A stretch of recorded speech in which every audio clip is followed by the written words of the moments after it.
everybody, it's your friendly neighborhood INFP, and on Valentine's or February, the month of love, whatever you want to call it, you, as the INFP, have been found dating yourself.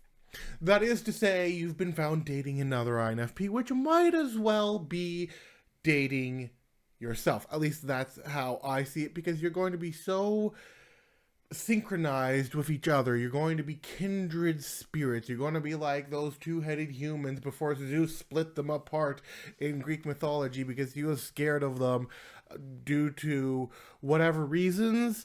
My point is, you guys are going to be so close that you're probably going to be able to read each other's thoughts really, really, really well. Now, how you guys ended up in the relationship, you can't really explain, whether it be through some series of events that happen that you no longer fully remember, but you do kind of remember, but then all of a sudden one day you're suddenly here and you don't exactly know how you got there, but you're happy with it because nobody understands you better than yourself, right?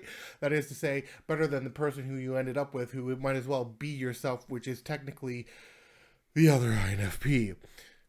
With that being said, both of you are likely going to be very big dreamers. You're going to likely, one of you is probably going to be the more outgoing type of the two. One of you is probably going to be less outgoing. Or heck, maybe both of you are going to be a bunch of weirdos that everybody's going to look at and go, huh, oh, watch out for that. Toll. You know, like George of the Jungle, every time he swings into the tree. Yeah, if you're not enamored with each other and the synchronicity and all of that comes with it, you're also probably going to be idolizing the crap out of each other. And of course, due to the INFP proclivity to, shall we say, live in fantasy la la land, yeah, there might be a few crashes here and there. We're not exactly ballerina types after all. We're more of when does this wall get here? Except now it's going to be two of you who's going to be wondering when the wall got there and wondering if that wall has always been there and or the door. You guys are probably going to live a very free, very open-minded, very value-based, virtue-based, potentially, relationship. You're going to be extraordinarily loyal to one another. You're going to be a very creative couple.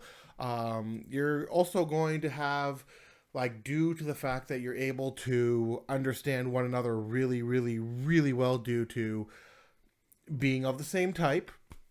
And you may have your differences. You may like this or that, and then the other person will like, something else that isn't exactly the same thing that you like. And that is perfectly fine. You guys live with that, and heck, that may be even something that you guys love about the other person. Point here is that you guys are so closely connected. As I stated before in the beginning, you might as well be the same person.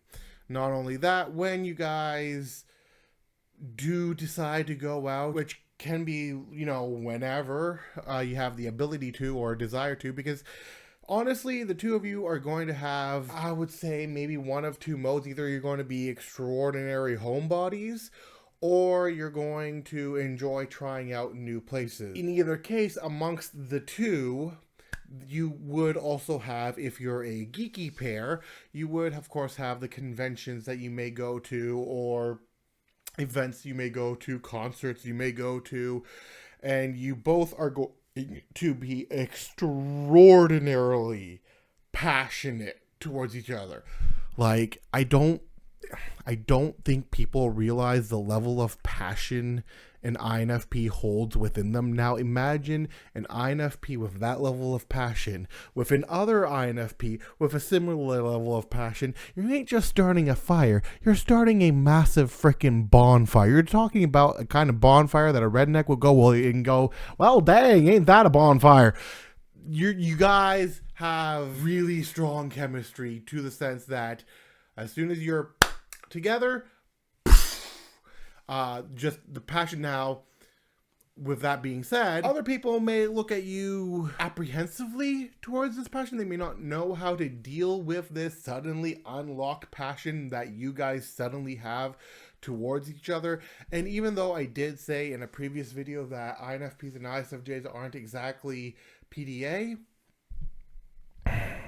Do you really think an INFP with another INFP is going to care about that?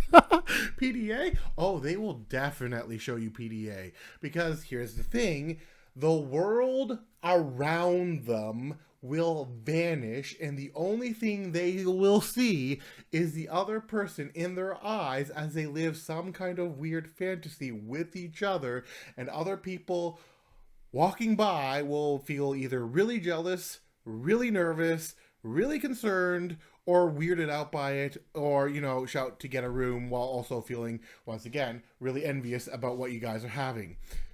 And the problem here is that you guys can be so enamored with each other that most of the time you won't even notice what other people are saying due to what I said earlier about you guys being so much in each other's worlds. It's just boom, suddenly, anytime, anywhere. Now, of course, you won't go potentially cross certain boundaries because that's not what you do. You don't cross, you have clear lines that you don't cross, but at any given moment, are you going to share a kiss? Yes. Are you going to share a hug? Yes. Are you going to suddenly make out in the middle of the street?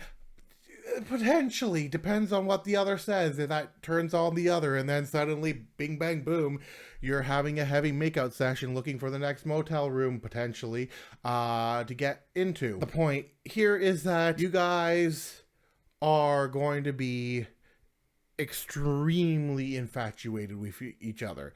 You're the type of couple that would write fanfics about the kind of couple that you guys are. You're the kind of couple that those fanfics would be fanfics about your reality. And these would be probably, if they're not in the romance category, they're going to be in some other category. And I think you know what kind of category those fanfics would be in. Heck, you're the type of couple that a group of Japanese students or people, creators, whatever, writers, would look at and then create fanfics about you. So yeah, fantasies, living a very comfortable life, being homebodies, going to conventions, experimenting with new things, being very open and understanding of one another, being almost in a very symbiotic relationship. Yeah. Are you sure you're not dating yourself?